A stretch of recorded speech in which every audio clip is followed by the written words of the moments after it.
Hey everybody, thank you for tuning in. We're about to show you how to do a roof inspection, or at least the way that we do our roof inspections. We got our ladder set up. We're gonna go up, take a look, and see if this roof has damage. Sometimes we'll do a roof inspection. It's all good to go. Maybe it needs a little bit of sealant, a little bit of a tune-up, and has a few more years left in it. Sometimes we'll go do a roof inspection and need to repair a few shingles. And occasionally, we'll do a roof inspection, and the whole roof needs to be replaced. So let's take a look, see what we got.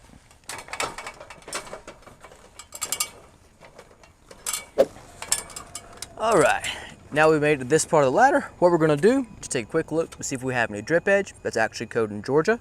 Just a quick look, and there's none. Drip edge is code, and it has to go around the perimeter of the roof. So right here where the gutters are, it's what we call the eave, and right here where the rakes are, or the sides of the roof where there's no gutters. So there's no drip edge here. That'll be something that needs to be added to this estimate. I'm also gonna look and see if there is any second layers of shingles. I'm looking here, and there's none. So this is just a one layer roof with there's no drip edge. So we know that we're just gonna remove and replace one layer, and we need to have drip edge. So I'm gonna come on up the ladder, take a look at the rest of the roof. Okay, so now that we're on top of the roof, I'm gonna take a quick look from this ridge just to kind of get a feel for how everything looks. So I'm gonna come up here, and just kind of getting an overall feel for the roof, see if there's any missing shingles or anything like that. Now that I know that everything is, a little bit aged, but there's no missing shingles, we know we're going to start looking for any wind or any hail damage. So let's take a look and see what we've got. I like to start from the bottom, kind of work my way up. We're just going to take a look here. A lot of degranulation. I can already tell these shingles are really, really old, just because there's just big chunks of where the granulars are gone. You see how this shingle looks right here, where it's kind of mostly kind of grayish white? These parts where the shingles are black and everything's kind of starting to be missing, that's where all the granulars have washed off. So we know this roof is getting up there in age. So let's see if we can find any wind damage up here, see if we find anything to hopefully get this roof covered by the insurance company. Now here's one thing that I do see. Looks like some wind damage right here, and sure enough it is. So I'm gonna put a mark, some soapstone, put a mark through this. Now here's the thing. This is where the shingle has been moving back and forth. Every time there's a windstorm, it's moving back and forth and back and forth and back and forth. And what it's done is it's actually created a big hole right here on the top of the shingle. This is something that why when I say you get a roof inspection done, you want to act quickly if there is damage. This is why. Because if you just procrastinate and you don't take an action to correct that, you're probably going to have a lot of leaks in the house. So you want to make sure that you get these addressed. So there's this one right here. I'm going to take a look and see what else I can find.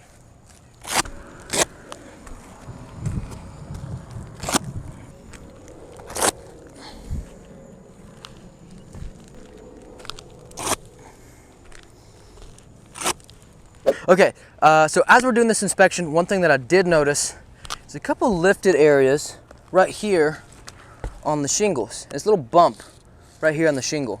And so what I'm gonna do is I'm gonna lift the shingle. Turns out this nail head is coming back out of the roof. It's what we call a nail pop. So I'm gonna write NP. And this is how I'm gonna mark that this shingle is lifted, but it doesn't have anything to do with the storm damage. It's just where this nail is backed out, the shingle's been lifted, and it's gonna create the shingle be more prone to being damaged by the elements. This would not be covered by the insurance company, but it is something that you do want to address. Okay, so one more thing that we are going to do, we're going to take a look at this power vent. Now you can probably hear it through my microphone, it actually is on, so if you hear a little background noise, that's what it is. We're going to take a piece of chalk, the same type of chalk that the kids play with on the sidewalk. We put our soapstone back in our bag, we got our chalk here. We're going to rub this from side to side to see if there's any hail damage on this power vent.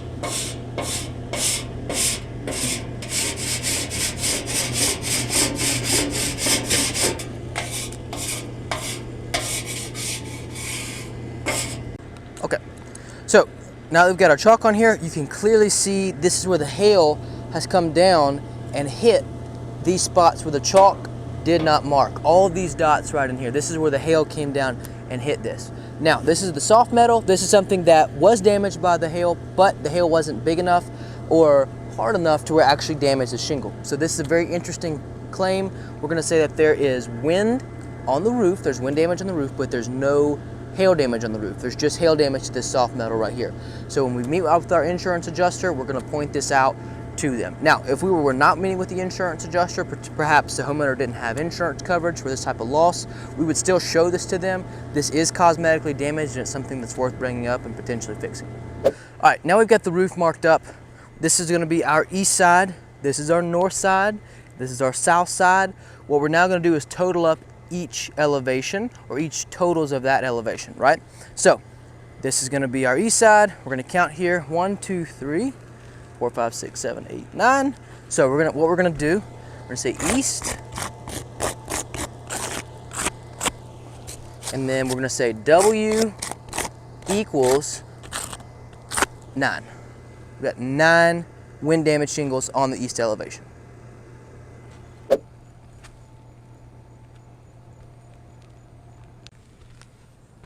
Okay. Okay, so now we're at the part where we total up our accessories. An accessory is anything that's going to be an extra added on to the roof. Normally it's going to be on the surface area of the roof. So, for example, if I look over here to my right, there's going to be 2 plumbing boots, 1 HVAC stack. So I already know on my count right here, I'm going to put down PB for plumbing boots and put down 2, HVAC equals 1. Now, there's a dish right over here, so I'm going to say dish equals 1. And then there's that 1 power vent that we already looked at. So power vent equals 1. This way we can accurately give you a good estimate based off the components that you already have. If you do need more components, potentially something in addition for cooling, something in addition for maybe your HVAC stack needs to be replaced, or whatever the case may be, we'll then be able to note that and suggest that when we do give you that estimate. But these are the components that we have, and this is whether or not we need to add or subtract for that. We'll make that decision with you and go from there. Now that we've already checked our power vent, what we're gonna do is we're gonna take a look at this HVAC stack. Now, this type of metal probably isn't gonna show much hail damage, but we're gonna take a look anyway, because you never know. That's one common misconception. People think that if a hail is a certain size, drop my chalk there, it's guaranteed to damage whatever it hits. The thing is, it has to do with how solid the hail is when it falls. If the hail is very soft when it strikes something, it's not going to cause as much damage. So this right here doesn't show any damage. This component is completely fine. Okay, we finished up our roof inspection. We've got our counts of our damaged shingles. We've got our components, we've got our accessories. We've evaluated how much granular loss there is and the aging condition of the roof. Based off of what we're seeing here, we need to completely replace this roof. It's too old and too brittle to repair. Thus, we're going to go ahead and need to make a full replacement. I'm going to show this documentation to the homeowner, and we're going to go from there.